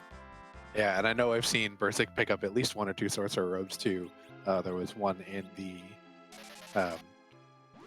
Troy Treasury, and I think there was one somewhere else that was picked up. So we'll have a little bit better defense too than Locke had. Yeah, so mid 40s on his characters is going to call that enough. Still going to get plenty of experience from the bosses he has to fight. All of that going to be doubled is going to give even more levels. So yeah, he definitely has a team more than capable of finishing the seed now. Let's see if he goes bottom up or top down. That'll determine how much longer he's going to take here. Well, I imagine that with, as we talked about a couple of times, with having to defeat the Murasame altar, you might as well just go top down. Exactly. The bottom up strategy has been very dominant in previous iterations of flag sets that we've done. Where we're more focused on trying to get as highest density of key items as possible. Going into that D-Lunar spot, grabbing those 2 chests, always a benefit there. But now when you got these objective things, you're doing boss hunts, you're hitting specific spots, it makes more sense to just go down the natural way, get things done, unless you really, really are looking for those specific key items there.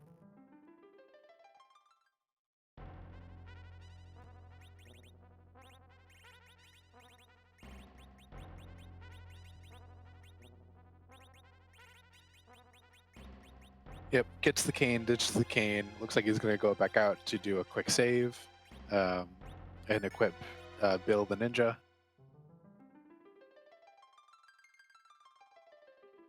Bill is a very traditional ninja name. Yeah, well, Bill is much faster and sneakier than William. Absolutely. Bill is much stealthier.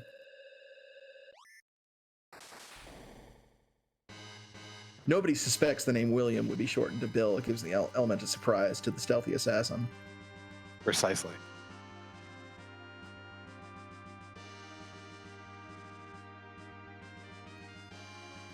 So Bursik going to be very pleased to find Plague here and get two out of 1 on this check. Will probably help explain how LockeCole finished about 10 minutes ago for him if he is paying attention to SRL and has seen the dot done. I know some runners don't like to see that or not. Right, and it's one of those things where bursikbadger has never been substantially behind LockeCole at any given time, just taking some alternate routes, but has still never really fallen hugely behind. So he's got to be thinking, well, there's just something huge that I missed if he's done and I'm only sitting at 1 objective. So he's got to know something's up with these moon spots if he's got SRL open and has seen that LockeCole is finished at this point.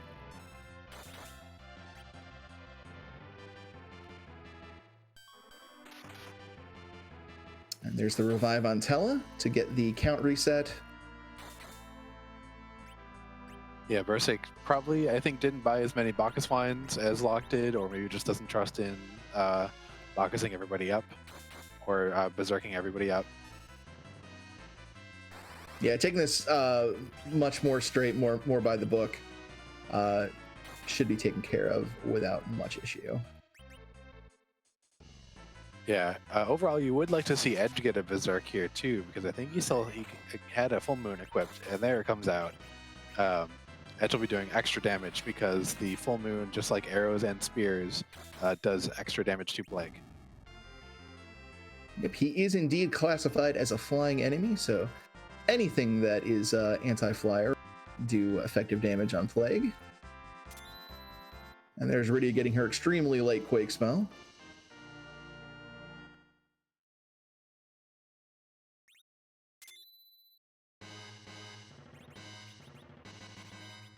And just like that, Bursic has gone from 1 to 3 objectives. Exactly, and Bursic a little bit happier than Locke would have been with that Dragoon Spear. Edge now has a couple things to dart to at anything. Yeah, that is a very, very good point. That those high-level weapons that are going to ordinarily otherwise do anything without a cane in the party become great fodder for Edge in the final fight. One of the huge benefits of that is sort of front-loading Edge's damage with the opening turns. Doing that much burst damage with Dart can be very, very useful for pushing Zeromus to phase 2 at a more opportune time where you might be able to skip a Big Bang since his AI script is going to reset once it gets to phase 2. You're more likelihood of having to see less of seeing fewer lethal Big Bangs that way. Yeah, and with 2 of them, you can use it interestingly too, where you might have him throw in the first turn, then get berserked up, and then if you last long enough to where you'd get to a black hole, then you could throw again, and maybe push into Meteor phase a little bit faster and avoid a roll from Big Bang directly into Meteor. Exactly. Yeah, there's some little minor optimizations that you can do like that. Really, and how Zeromus's AI script works. It's a very, very complicated fight. Because of the way he has to refill his health, because the way the game was programmed, it couldn't handle HP values as high as Zeromus is supposed to have. So if you know the inner workings of that fight, you can make it substantially easier just by counting damage and knowing exactly where you are in his AI script at a given time. And yeah, heading right to that Crystal Sword Altar, he is going to be rewarded with another double objective, and then I imagine it's just going to go right to Zeromus. Yeah, it should have the levels, I think, for it. So here's the question. After you get the crystal from finishing this, do you walk over to Zeromus from here, or do you exit out and take the pass? Which do you think is faster? Since he still has to drop the magma key down once he gets it from this fight, we'll be exiting out, going down to there, dropping the key down the well, and then going to use the pass, I imagine. That is why you are here, because I propose hypothetical situations that couldn't possibly happen. Well, I was helped out by chat a little bit earlier when they kind of talked about it too. Look, I contend that if your aim is good enough and you've got Edge that is really good at throwing items, probably throw the magma key into the well from the moon.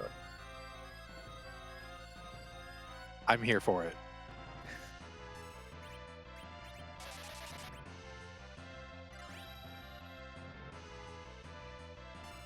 Arn Lore, it depends on whether Bursic might already know at this point that he's lost.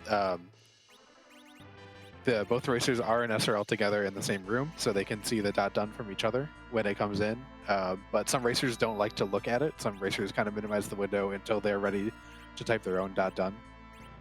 I imagine even if he isn't looking at SRL, he feels behind at this point since he full cleared the moon. And there would have been a good reason to just kind of avoid it since these were your objectives immediately. Yeah, he's got to know at this point that he had a late start on the moon compared to what was possible. So yeah, like you said, if he's not looking at SRL, definitely knows at this point that he's not in a good position. Yeah, and even so, full clearing the Earth and only being about 15 to 20 minutes behind is not too bad. I think the only thing we didn't see Bursic do was the Fey March. Answering the question in chat, my aim is the best in the world, so yes, absolutely. But the moon is out of this world.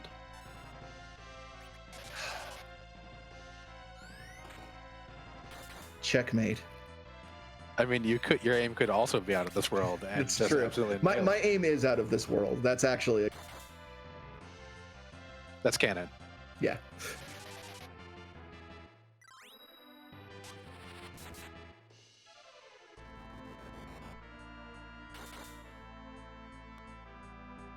Something else that Bursic could have done on this fight, I think he's had Thunder Claws. I'm pretty sure I saw Yang equipped with one of them.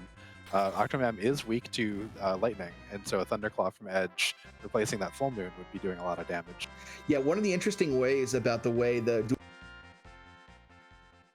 is as long as one aspect of their attack carries a positive elemental status bonus, whatever you need for a given boss, it's applied to the entirety of the attack. So it's not like that Thunder is only applied to like offhand hits or anything like that. Both his main hand and offhand are benefits of that elemental weakness. So a really strong play is to put one of those claws in Edge's offhand, especially if he has a strong katana in his main hand, and you can just get some massive damage amplification that way.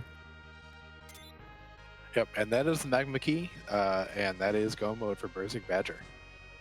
Yep, not confident enough in his aim to try to that's totally fine.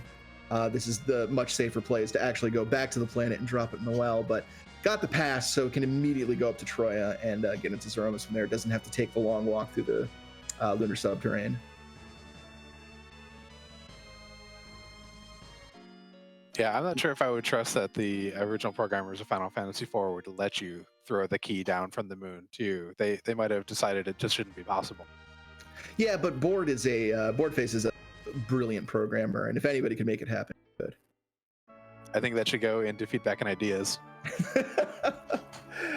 And that was how I got kicked out of the admins channel. Oh, we'll just make Bursik do it.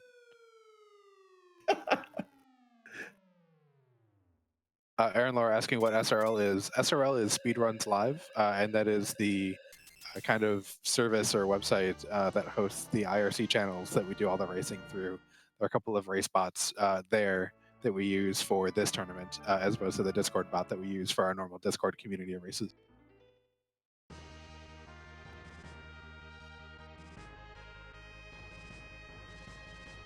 And I think the ultimate swag here is that bursikbadger is not even bothering swapping out airships. Gonna take the lunar whale, Troya, land it in that teeny tiny spot, and complete the seed in style. Yes, the best parking job in the world.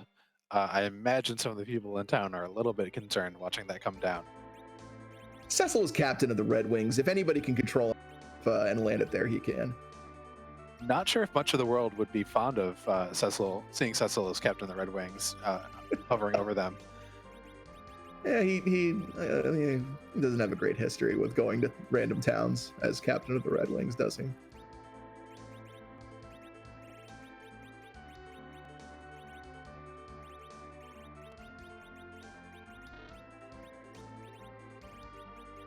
Maybe he has the paladin flag on the lunar whale, so they know he's already been up ordeals and has changed his heart. It's okay. I swapped jobs. You're fine. Yeah, they get a different reception if it had the Dark Knight colors. It's okay. I finished my redemption arc like a quarter of the way through this game. We're all good.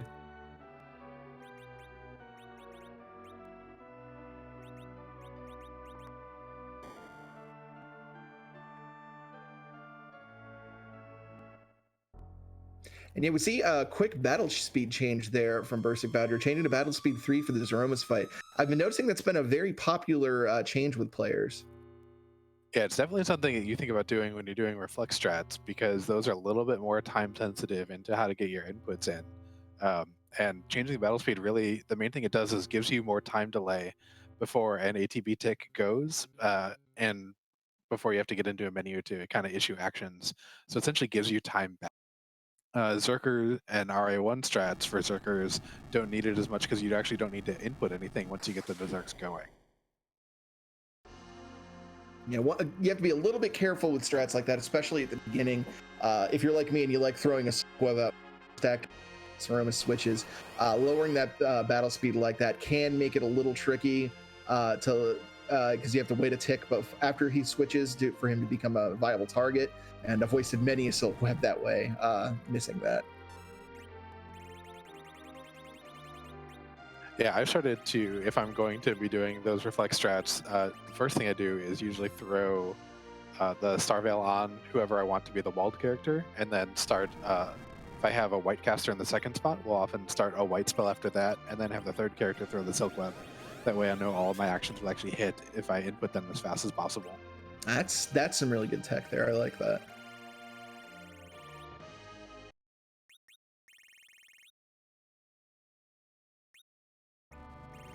And tonight, Zeromus feels like Bursic Badger needs a lesson in wall jumping and shine sparking, a painful lesson.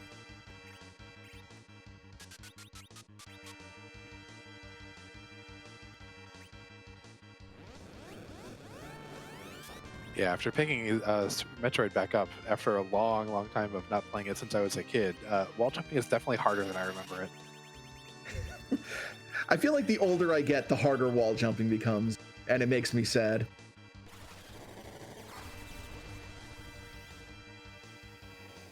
Here it looks like Edge is going to Shine Spark Light Swords directly at Animal's face. Very strong. He's got to watch his energy tank, make sure he's got enough to keep that.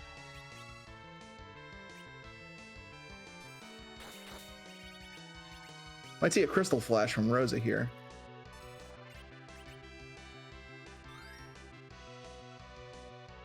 Yeah, that's tech that I never actually learned how to do in Super Metroid. All those hidden things you have to watch the sizzle reel to find out even exist.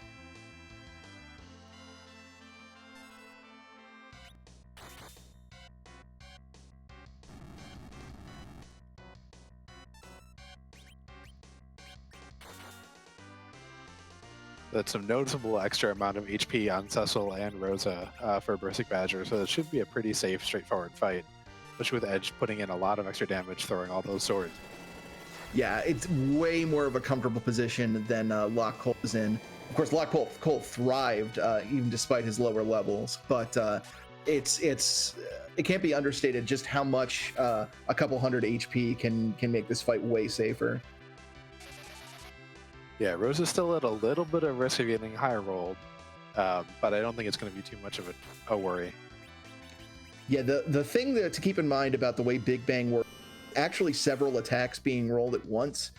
So just from the way the damage is all added together, you're more likely to get the median and average rolls for Big Bang than you are the extremes. Of course, they can pop up, and when they do, it can sometimes put you into a panic, trying to struggle to get things back together.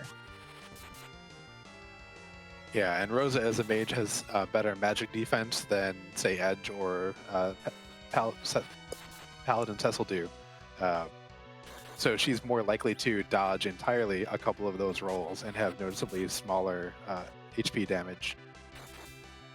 Yeah, thankfully for her, the same stat that governs her ability to cast white magic is also the stat that governs your resistance to magic. So Rosa's in a very good position usually in this fight, even if she is on the lower end of HP.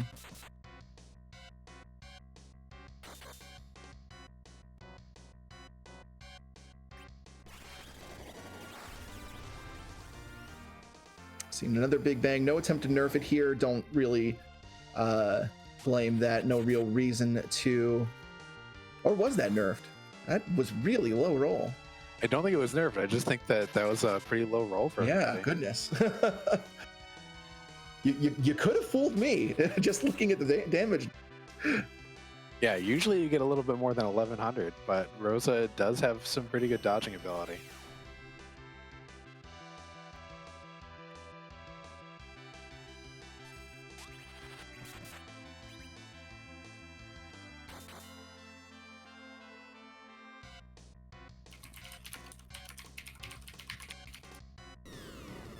There are a couple of different amounts of rolls that a Big Bang can have.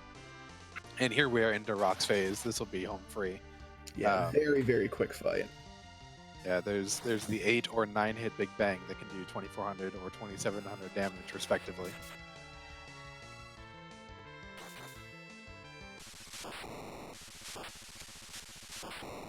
The flash is out, the animals are down, and Bursic Badger has finished this seed. And we'll get an official time here in just a moment. And we'll see about getting him in for an interview too while that's happening. Yeah, just shy of an hour 50 at 1:49:55. And I believe we are joined by Bursic Badger here. Bursic Badger, GG. Thank you. So yeah, very moon-loaded seed here tonight. Oh yeah. Oh. So we know that you got the tower key, which eventually brought you to Lower Babel, and you got the Darkness Crystal there. and then you went on to sort of continue full clearing the planet. Was it just sort of the not wanting to leave anything behind? What was sort of your philosophy for routing there? Well, yeah, I mean, I was hoping find Plague and Magma Key on the Earth, you know, throw the key in the well and just hit those 2 spots and run Romas through the moon. But obviously that was not possible. Yeah, the seed had different ideas, unfortunately for you. Oh, yeah. But for nearly a full clear, that's a pretty good time. Thanks.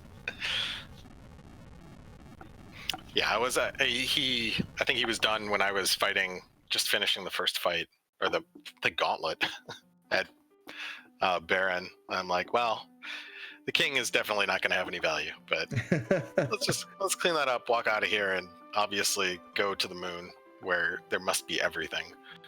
Yeah, there was a moment where we were all on the edge of our seats because you were about to get the check on the tower, which Locke had done keyless. Yeah. So we were going to get the tower key check, and we're like, if this is the magma key, then this can completely change the momentum of this race.